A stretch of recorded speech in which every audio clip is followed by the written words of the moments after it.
سلامونه او نیکي هیلې درنو ملګرو، هیلې لرم ټول به روغ او جوړ اوسئ. ښه راغلاست د وینډوز 11 شنن درس ته. که څرنګه تاسو خو پوهېږئ په تېر درس کې موږ تاسو د سټوریج سیلز په هکله معلومات ترلاسه کړ او موږ تاسو ته وویل چې څنګه د خپل کمپیوټر سرعت زیات کړو، ځکه چې د وینډوز 11 اتلسم درس او 19 درس یو څه رابطه درلوده. موږ په 19 درس کې هم دا ولوستل چې څنګه د خپل کمپیوټر سرعت زیات کړو، په اتلسم درس کې هم. او موږ تاسو ته بله دا خبره وکړه چې راتلونکی درس به زموږ د فایل بیک اپ په هکله وي، یعنې څنګه د خپل د کمپیوټر له یو فایل څخه بیک اپ واخلو.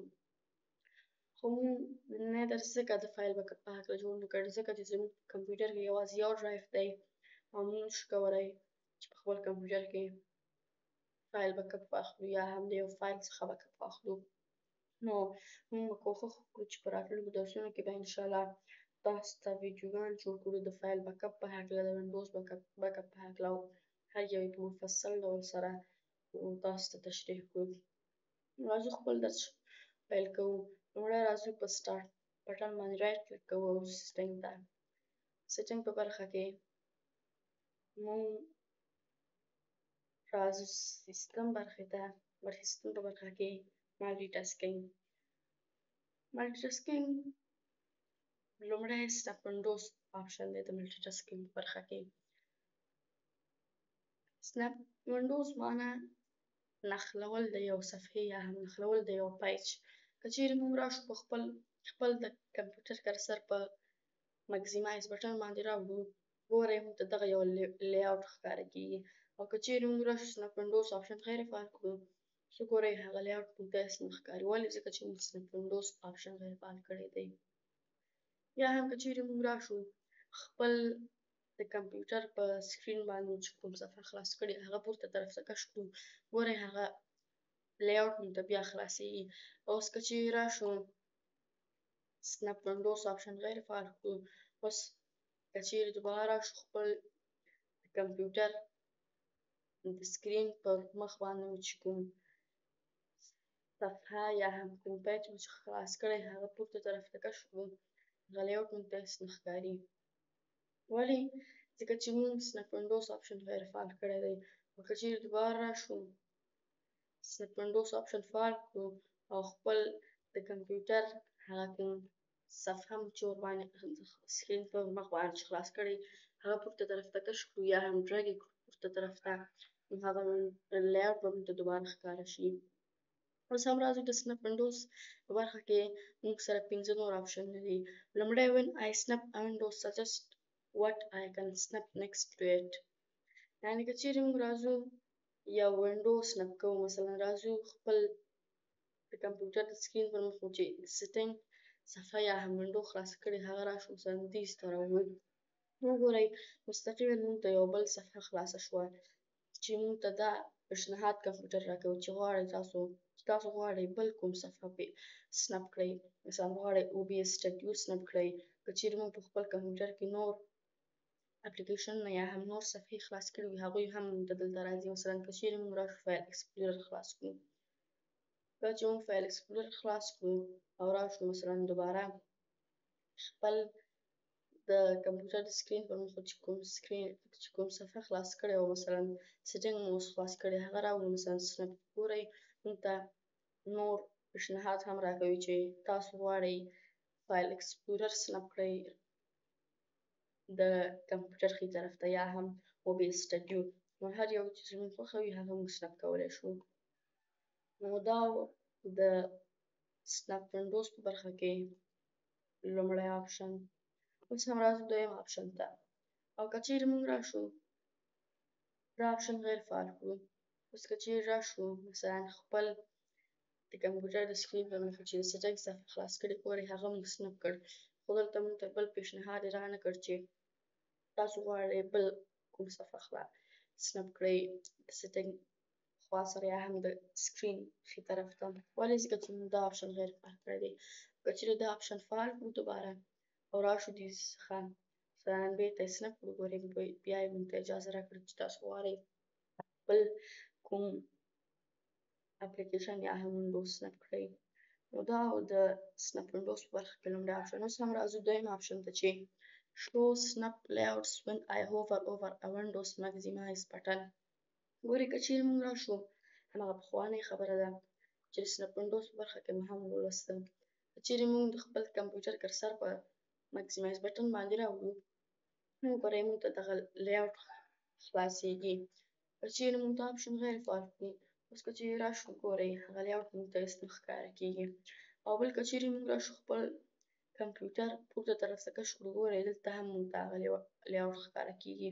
او که چیرې موږ دا آپشن غیر فعال کړو نو هغه لیاوټ بیا موږ ته د کمپیوټر پورته طرف ته هم نه ښکاره کیږي. اوس هم راځو دریم آپشن ته د سنپ وینډوز په برخه کې چې هغه ده show snap layouts when I drag a Windows to the top of my screen. که چیرې موږ راشو خپل د کمپیوټر سکرین پر مخ چې کوم صفحه خلاص کړې هغه پورته طرف ته ډرګ کړو ګورئ موږ ته دغه لیاوټ ښکاره کیږي چې موږ یو ځل بیا هم تاسو ته تکرار کړ. دې که چیرې موږ وغواړو دا لیاوټ موږ ته ښکاره نه شي نو دا آپشن غیر فعال کوو. اوس که چیرې موږ خپل کمپیوټر هر څومره پورته طرف ته کش کوو ګورئ هغه لیاوټ موږ ته هېڅ نه ښکاره کیږي. ولې دا آپشن؟ نو ځکه چې دا آپشن غیر فعال کړی دی. اوس هم راځو څلورم آپشن ته show my snapped windows when I hover over taskbar apps and task view and when I press alt plus tab. که چیرې راشو خپل کمپیوټر کې مثلا فایل اکسپلورر خلاص کړو. کله چې موږ فایل اکسپلورر خلاص کړ اوس که چیرې راشو مثلا د سیټینګ پر مخ باندې خپل کمپیوټر ماوس راوړو دا کار نه ترسره کیږي. خو show my snapped windows when I hover over taskbar apps and task view and when I press alt plus tab. کله چې موږ خپل د کمپیوټر د خپل د کمپیوټر کرسر د تاسک بار په بټن باندې راوړو یا هم په ټاسک ویو راوړو او په دې وخت کې موږ alt plus tab باندې کلیک وکړو نو وګورئ موږ ته سنپ شوې وینډوګانې ښکاره کیږي. که چیرې وغواړو دا وینډوګانې موږ ته ښکاره نه شي نو دا آپشن غیر فعال کوو. اوس هر څومره که چیرې موږ alt plus tab باندې alt plus tab پرس کړو نو هېڅ وینډوګانې موږ ته نه ښکاره کیږي. ولې؟ ځکه چې موږ دا آپشن غیر فعال کړی دی. خو دا آپشن دې لپاره هم ښکارول کیږي مثلا که چیرې موږ راشو په سیټینګ باندې خپل کرسر راوړو هغه سیټینګ په برخه کې موږ ته وګورئ اوس یوازې سیټینګ ښکاره کیږي خو هلته بیا موږ ته د سیټینګ پر ځای موږ چې نور وینډوزګانې یا نور صفحې هم خپل کمپیوټر کې خلاص کړي وي هغوی هم موږ ته ښکاره کیږي. او که چیرې موږ خپل کرسر ښي طرف ته راوړو نو د کمپیوټر په سکرین باندې چپ طرف وښي سره راځئ چې دا کار عملي ترسره کړو. مثلا راځئ موږ خپل د کمپیوټر دغه وینډوز سنپ کوو مثلا دغسې ته یې سنپ کوو او دې خوا یې هم OBS سټوډیو سنپ کوو. که چیرې اوس موږ راشو په سیټینګ باندې نو وګورئ دلته موږ ته سیټینګ راوړي مثلا OBS سټوډیو باندې که راشو ګورئ سیټینګ باندې که خپل کرسر راوړو وګورئ موږ ته سیټینګ ښکاره کیږي. خو کله چې موږ په دغه صفحه باندې چې وړوکی موږ ته ښکاره کیږي په دې باندې خپل کرسر راوړو نو وګورئ OBS سټوډیو چې د سکرین ښي طرف ته قرار درلود هغه له منځه ځي. او که چیرې OBS سټوډیو باندې راوړو خپل کرسر وګورئ بیا سیټینګ له منځه ځي د سکرین څخه. ولې؟ ځکه چې موږ دا آپشن فعال کړی دی. اوس که چیرې راشو دا آپشن غیر فعال کړو او راشو مثلا سیټینګ باندې ګورئ هېڅ بیا هم دا کار ترسره کړ. خو بعض وخت زموږ کمپیوټر چې د ریکارډ په حالت کې واوسي نو موږ ته دا اجازه نه راکوي چې بعضې کارونه تطبیق شي خو موږ ورباندې پوه شو چې دغسې دا کار ترسره کیږي. نو اوس هم راځو پنځم آپشن ته چې د سنپ وینډوز په برخه کې آخرینی آپشن دی when I drag a window let me snap it without dragging all the way to the screen edge. که چیرې موږ راشو خپل کرسر مثلا چپ طرف ته یې راوړو وګورئ موږ ته دا اجازه راکوي چې فکس صفحه شي. مثلا که چیرې موږ دلته راوړو وګورئ فکس صفحه شوه موږ ته سنپ دا پیشنهاد راکړ چې بل کوم صفحه غواړئ سنپ کړئ چې دا آپشن مو د لومړي آپشن په برخه کې هم ولوستل. نو دا و د سنپ ونډوز آپشن. اوس هم راځو show tabs from apps when snapping or pressing alt plus tab. مثلا که چیرې موږ راشو مایکروسافت اچ ته، مثلا که چیرې موږ راشو مایکروسافت اچ ته او دلته موږ مختلف ټیبس خلاص کړو، مثلا لومړی راشو یوټیوب خلاص کړو، دویم راشو مثلا دلته خلاص کړو فیسبوک، یا هم دریم راشو مثلا دلته جیمیل خلاص کړو، یا مثلا دلته راشو مثلا ټویټر خلاص کړو، یا مثلا دوباره راشو دلته انسټاګرام خلاص کړو. ګورئ اوس موږ په خپل کمپیوټر کې مختلف ټیبس خلاص کړ. مثلا موږ بل راشو خپل کمپیوټر کې مثلا خلاص کړو یو بل صفحه هم یو بل ټیب هم خلاص کړو چې ښه ورباندې پوه شو. مثلا راځو دې څخه دوباره یوټیوب خلاصوو. وګورئ کله چې موږ دغه شپږ اووه ټیبس خلاص کړ په خپل کمپیوټر کې او اوس مثلا راشو مایکروسافت اچ مینیمایز کړو، ګورئ دلته لیکل شوي 5 most recent tabs. دلته موږ کولی شو نور آپشنونه هم خلاص کړو، مثلا don't show tabs. اوس که چیرې موږ راشو خپل کمپیوټر پر سکرین پر مخ چې کوم صفحه مو خلاص کړې هغه مثلا سنپ کړو، مثلا دې ته یې راوړو، ګورئ دلته یې موږ ته کوم نور صفحې چې خلاص شوي هغوی هم موږ ته ښکاره کوي. مثلا پیشنهاد راکوي چې بل غواړئ کوم صفحه سنپ کړئ، مثلا غواړئ مایکروسافت اچ سنپ کړئ یا هم او بي اس سټوډیو. که چیرې موږ غواړو دې ځای کې چې د مایکروسافت اچ یا هم براوزر په برخه کې چې موږ کوم ټیبس خلاص کړي وو هغوی هم ښکاره شي، نو دې څخه راځو مثلا انتخابوو 3 most recent tabs. اوس که چیرې راشو دوباره سنپ کړو خپل د کمپیوټر صفحه، وګورئ موږ ته 3 ټیبس ښکاره کوي. که چیرې راشو موږ 5 most recent tabs انتخاب کړو، دوباره خپل د کمپیوټر سکرین پر مخ چې کوم صفحه خلاص کړې وه هغه صفحه مو سنپ کړو دوباره، وګورئ موږ ته پیشنهاد راکوي چې تاسو غواړئ د براوزر په برخه کې مو چې کوم ټیبس خلاص کړي وو هغه ټیبس سنپ کړئ، یا هم یوټیوب، یا هم غواړئ مایکروسافت اچ سنپ کړئ، یا هم غواړئ او بي اس سټوډیو. هر کوم یو چې تاسو خوښه وي هغه تاسو کولی شئ چې سنپ کړئ. نو دا و د show tabs from apps when snapping or pressing alt plus tab دی آپشن. نو که چیرې موږ راشو alt plus tab هم انتخاب کړو، وګورئ دې کې هم موږ ته ښکاره کیږي، ټیبس هم موږ ته ښکاره کیږي، سیټینګ هم موږ ته ښکاره کیږي او مایکروسافت اچ او بي اس سټوډیو هم موږ ته ښکاره کیږي. او که چیرې موږ راشو 20 most recent tab انتخاب کړو، بیا هر څومره ټیبس چې زموږ په کمپیوټر کې زموږ د کمپیوټر د براوزر په برخه کې چې اوپن شوي دي هغوی موږ ته ښکاره کیږي، خو البته د شلو څخه چې کم ټیبس وي یا هم خپل 20 ټیبس وسي. نو دا و د show tabs from apps when snapping or pressing alt plus tab option. نو اوس هم راځو ګورئ هغه پخوانی کار هم باندې موږ سره تطبیق کیږي، مثلا کله چې موږ د سنپ ونډوز په برخه کې څلورم آپشن ولوسته هغه کار دلته هم موږ سره تطبیق کیږي.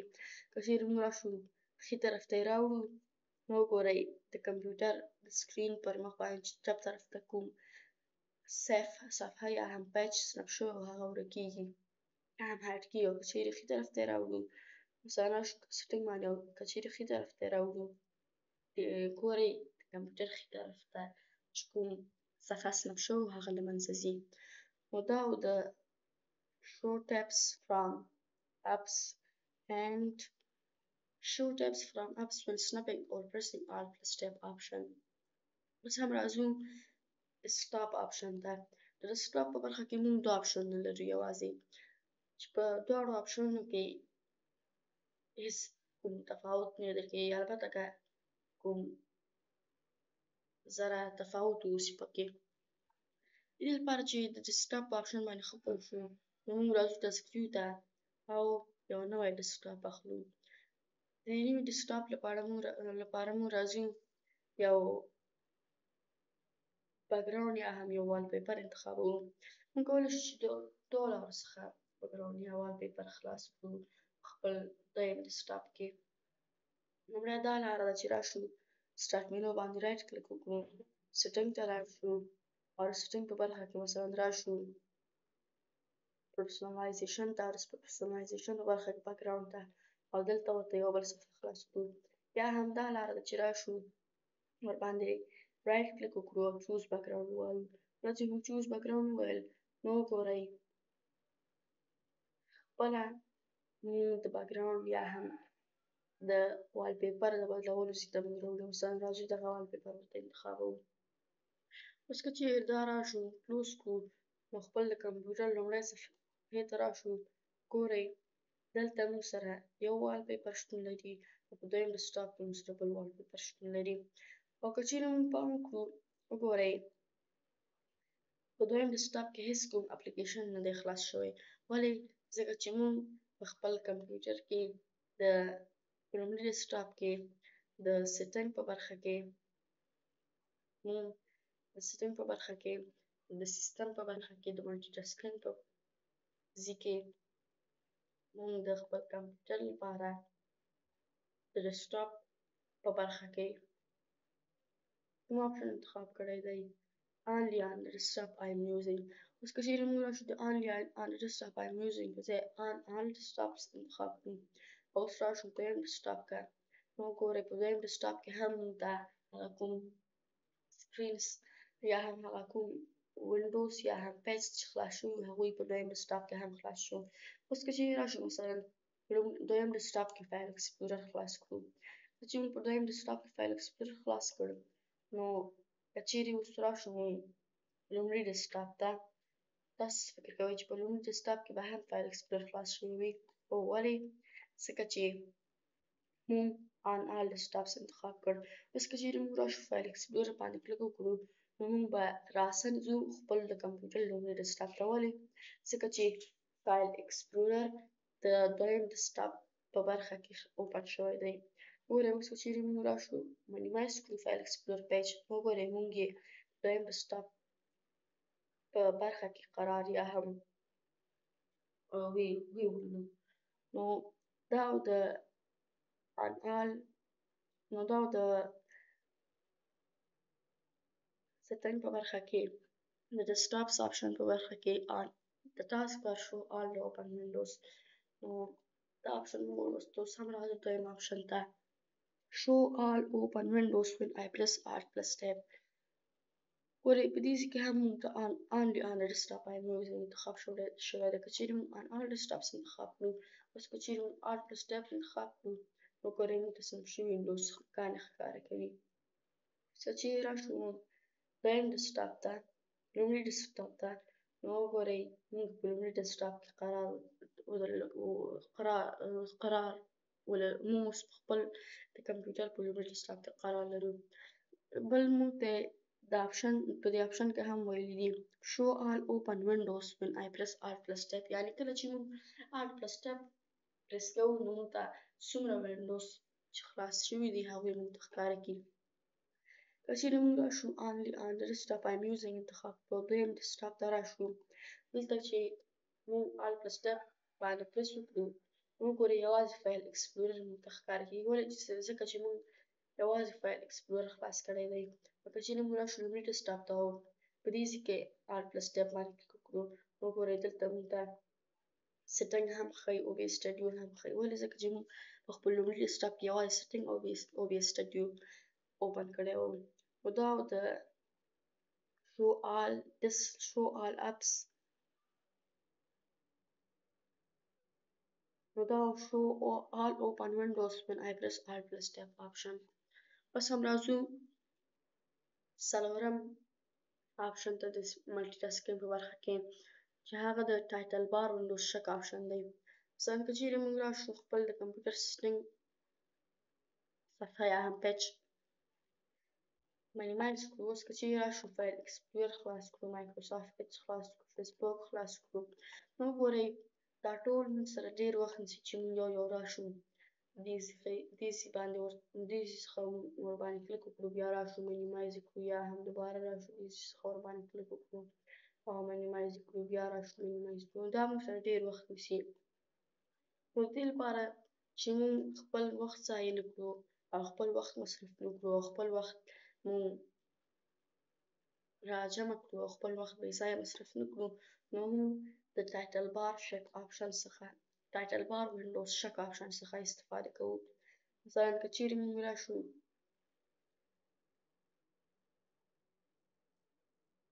خپل د کمپیوټر په برخه کې چې زموږ کوم صفحه ډېر ضروري ده هغه د پورته طرف څخه نیسو او یو ټکان ورکوو. کله چې موږ ټکان ورکړ یا هم شک مو کړ یعنې وموښوځو، نو وګورئ ټول صفحې چې موږ زموږ په کمپیوټر کې اوپن شوي وو هغوی له منځه ځي یا هم هایډ کیږي یا هم منیمایز کیږي. که چیرې دوباره یې وښودو وګورئ دوباره ټول صفحې خلاصې کیږي. او که چیرې راشو دا آپشن غیر فعال کړو، نو اوس که چیرې هر څومره شک یې کړو یا هم ټکان ورکړو، نو وګورئ هېڅ کار نه کوي. ولې؟ ځکه چې موږ دا آپشن غیر فعال کړی دی. که چیرې دوباره یې فعال کړو، نو وګورئ ټول وینډوز موږ سره منیمایز کیږي. نو دا د ملټي ټاسکینګ آپشن چې موږ ورسره اشنایي پیدا کړ او په مفصل ډول سره مو ولوستل. او دا زموږ د وینډوز 11 شلم درس. هیله کوم زموږ یوټیوب چینل درسره سبسکرایب او له نورو ملګرو سره یې شریک کړئ. تر بل درس پورې ښه وخت.